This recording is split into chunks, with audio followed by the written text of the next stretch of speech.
Hey everybody, how's it going? So today what we're going to be doing is going over the iPhone 14 and how, no, actually we're not going to do that. You know why I'm not going to do that? Because I'm tired of it. I'm burnt out on it and honestly, I no longer care. Truly, honestly, from the bottom of my heart, I don't want to do another video on this exact same topic, and I'm going to explain why.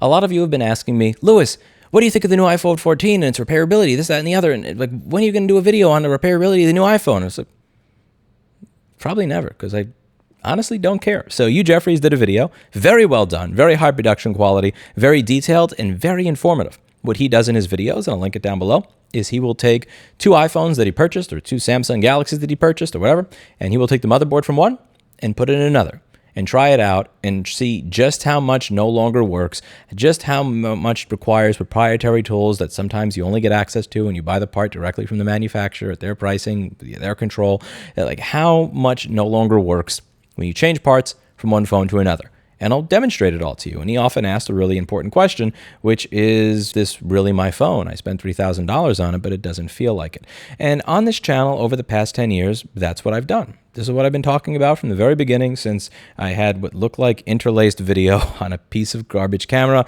with 10 subscribers back in 2013. I'm actually coming up on my 10-year anniversary in a few days, which I'm kind of excited about, 10 years on YouTube. But I have been discussing this stuff for 10 years. And one of the things that I've realized is it doesn't matter and nobody seems to care. So in this video, I went over all of the different failings with Apple products, how they try to get around or skirt responsibility or accountability with the end user for producing something that was fundamentally defective by design, and how they continued some of these failures for several years and people bought it anyway. In this video, I went over how Apple was trying to charge somebody $1,200 to $2,000 when all they had is a bent pin and display cable, because the people that they call geniuses ain't really that smart. And a lot of people in the comments of it said, this is fake, no way in hell, blah, blah, blah.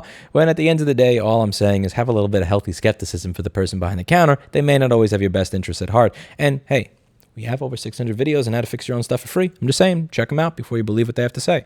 In this video, I went over how there is another design flaw over here, where Apple corrected the design flaw because they know they did something wrong. They created a laptop that doesn't open and close properly. One of the most basic things to get right in a laptop 30 years after this concept was invented. And not only did they change the design, but with the A1707, they refused to cover it, even though they were covering it in the models that used the exact same screen cable, like the A1706 and A1708. I've gone over on this channel how a lot of the repair programs that they come out with are actually PR stunts that are not designed in any way, shape, or form to help repair shops, but rather to show legislators, look, we care about repair. We're totally not just making it up to avoid legislation. This is something that I've gone over for a really long time, and not only have Apple products become less repairable in that time frame, not only am I less able or less capable of buying chips and screens and keyboards and everything else now than I was 10 years ago, but if you just take a look, I started making videos in 2012. I started to get popular around 2015. And, well, yeah, you get the idea over there. I genuinely don't believe that it actually matters. And I really do feel like I'm speaking into a void at this point. I'll make a video going over all this type of stuff. And a lot of the times, a good portion of the comments are just going, you know, you're just an Apple hater. Why do you even bother? It's like, yeah, I mean, a big part of my work, a large part of my livelihood has actually been trying to show people how to fix their own stuff for free. And kind of poke them and realize, hey, it's kind of important that you still have this ability into the future. Not only are Apple products less fixable now than they were in the past, but this cancer is spreading to many other products. There are lots of Android phones. You can't unlock the bootloader to install your own operating system. They're missing a micro SD card slot so that you buy a bigger one from the manufacturer. They don't have a headphone jack, so you buy their Bluetooth earbuds, and they're less fixable and sometimes require ridiculous pairing tools to be able to actually fix your own device. So not only are they much more successful than they were when I started doing videos, but every other company seems to be copying that playbook and becoming massively more successful. And when you get pushback from people at the same time that are the customers, that are the very people that are going to be screwed when they actually need something fixed, it's like, I will happily pass the torch on to somebody else. I'll be honest with you, I have zero passion to come here when a new Apple product comes out to go, hey everybody, how's it going? So let me show you how the MacBook version 80 is less fixable than the MacBook version 79. Because that's really what I'm doing at this point. It's a rerun. You've watched this video already, and it's not going to really have much different from yesterday's video. So I'm happy to hand that torch off to somebody else. In this case, I genuinely believe that torch should be handed off to Mr. Jeffries. The production quality, it is to die for. It is 10 times better than anything I could aspire prior to on this channel, and he actually does a very good job of going through every single thing in detail that matters that is missing that you used to have with prior devices. So I'm focusing on other things now with my life. So I have this thing called repair.wiki that is run by the nonprofit, where we find experts in their field and we pay them to write really good guides that will help people be able to fix stuff who may not necessarily want to watch a 1-hour video that admittedly I no longer have the passion, inclination, desire, or time to do. So over here you'll have articles on how to fix things. Some of these articles are stubs and really need more work, like this, or this is completely empty. Other guides like this are very complete. Like when it says no power, 0.00 to 0.05 amps taken from the USB-C amp meter, there is a lot of support here on exactly what to do to try to fix a problem, and I'm hoping this will get more people involved in repair. You have another one over here. This is a really heavily detailed guide with pictures and everything. I'm hoping that gets more people involved in repair.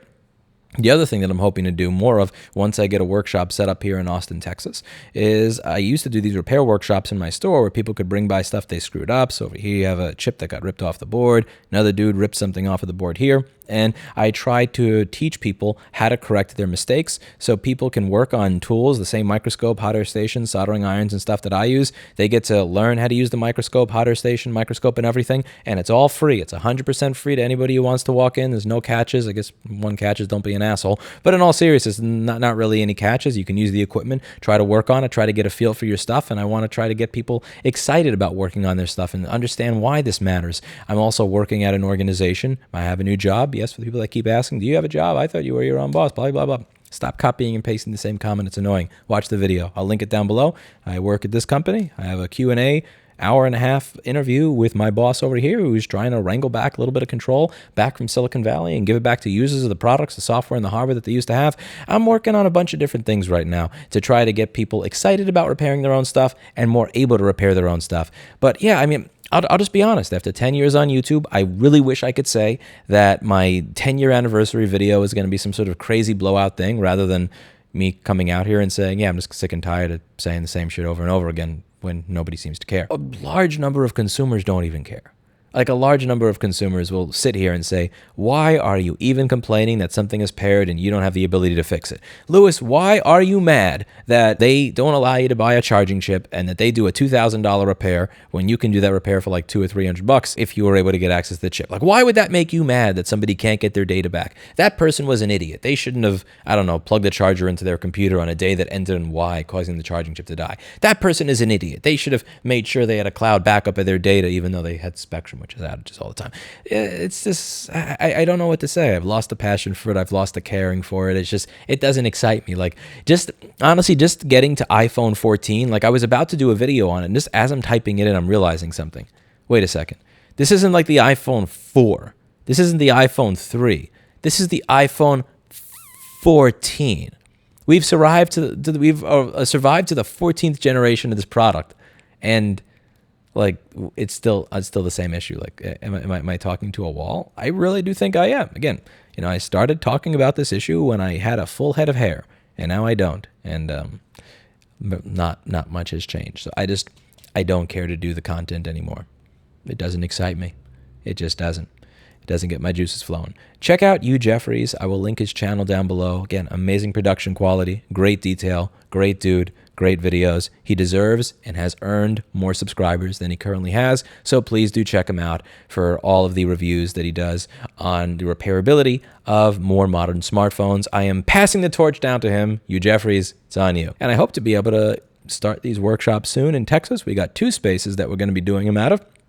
One of them, I'm hoping will be ready within the next 6 weeks. The next one is probably not going to be ready until February or March, but I am genuinely, truly excited to have people come in and try to work on their own stuff. Again, one guy brought a CB radio. We fixed it. It's very cool. Hear it, turn on, have a little thing come on about the car's extended warranty. I'm half kidding there. There was another person that came in with a broken mouse button, and listen, they fixed the mouse. Mouse is probably worth 10 bucks, $5 used, but that person left with the confidence, knowing that they worked on their own stuff and the skill set necessary to do that, which is something that you build upon to do the next thing and the next thing and the next thing and the next thing, to realize that the things that you have are not magic black boxes, but things you can actually work on, which is something we used to take pride in this country. And I want to try and kind of build that base back up again of people that take pride in working on their own stuff and making something work again and getting that little kick of dopamine when they see the fan spin or the little red light from the mouse in the bottom or something like that, because that is a really truly one of a kind joy, and I want to share that with as many people as possible. And I'm hoping that if I can show people what that feels like, that maybe, just maybe, they'll value repairability again. But coming out here to do a video saying, oh yeah, the iPhone 50 is less repairable than the iPhone 40, like I don't care anymore. I can't pretend I care anymore. That's it for today, and as always, I hope you learned something. I'll see you all in the next video.